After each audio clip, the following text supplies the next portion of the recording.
Burnout and depression for entrepreneurs is real.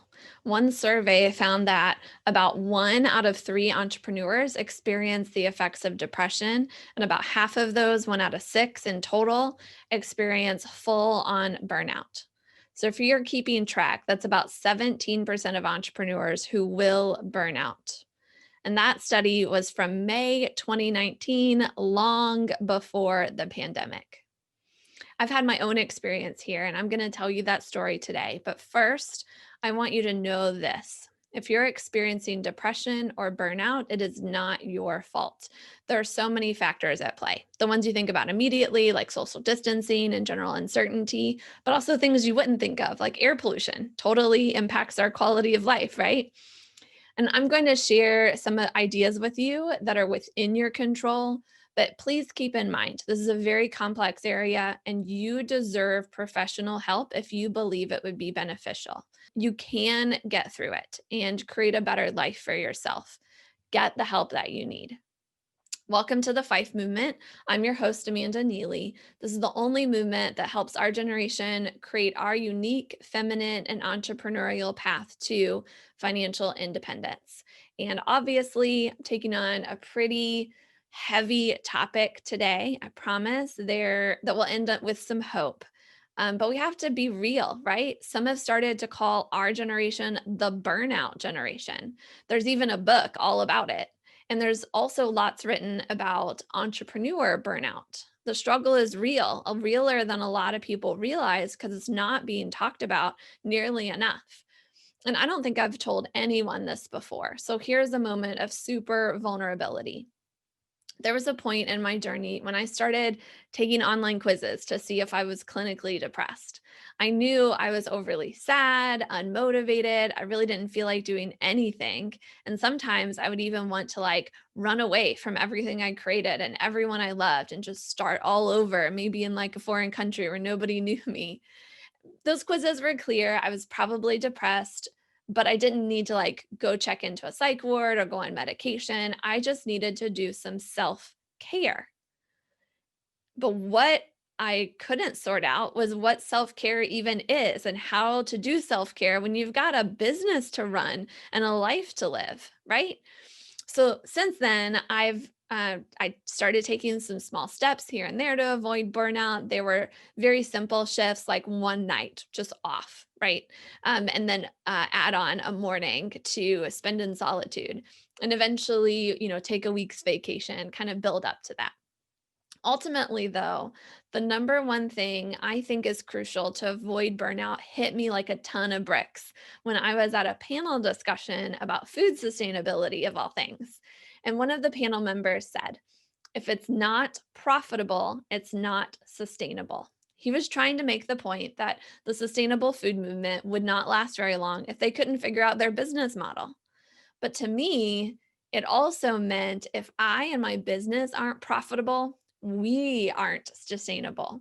If there's no profit, there will be burnout. There's going to be closings and maybe even bankruptcy and who knows what else. Figuring out how to make my business profitable has been one of the most impactful things to help increase my joy and happiness as a business owner and an entrepreneur. Think about it. Profit helps me have more time away from the business. Profit helps me sleep well at night, knowing my business is going well.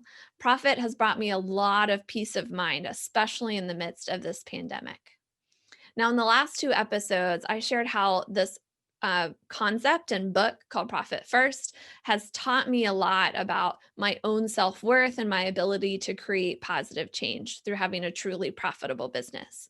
Today is really about how profit helps avoid burnout, and it's probably more important than either of those first two. Profit First has actually taught me to care for myself, to believe I'm worth it, to know I'm doing good. But if my actions and my money aren't aligned with caring for myself, then it's all smoke and mirrors, right?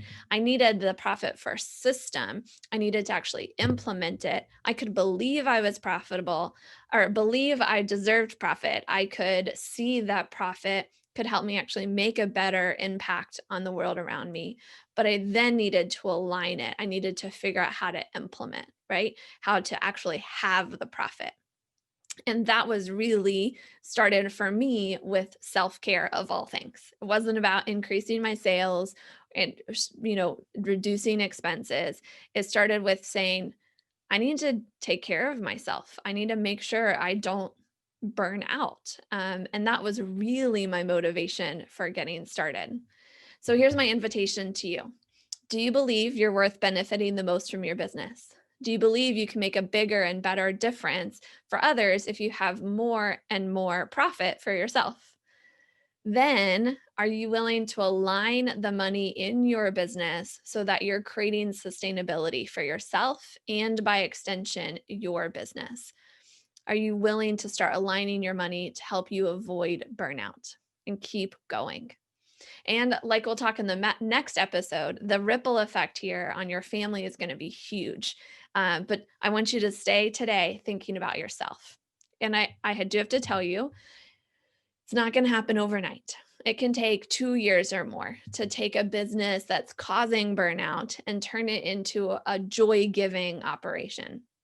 But the first step is to get moving.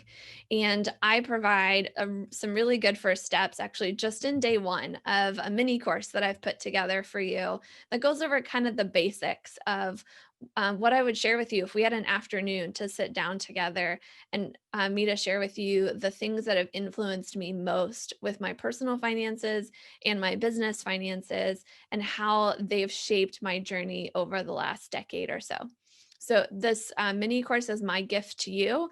It's available at fifemovement.com. Go there. Even if all you do is watch day one, you're going to be given some ideas and some ways to move forward and avoid burnout and make a your truly profitable business and a personal financial side that works for you too. For now, thanks for joining me and connecting with the Fife Movement. As you go about your day, remember wealth is coming your way. Your quest is to prepare for using it well. For more tips on how to prepare, be sure to subscribe. And to connect with the community, visit fifemovement.com. And if my gift today has helped you, please pay the gift forward by sharing this content with a friend. Maybe think if there's someone in your life who's experienced burnout in the past, or you think like you never want them to experience burnout. Maybe share this episode with them. My gratitude in advance. To help this video be seen by more people, please hit the like button, and we invite your feedback in the comments too. Scroll down.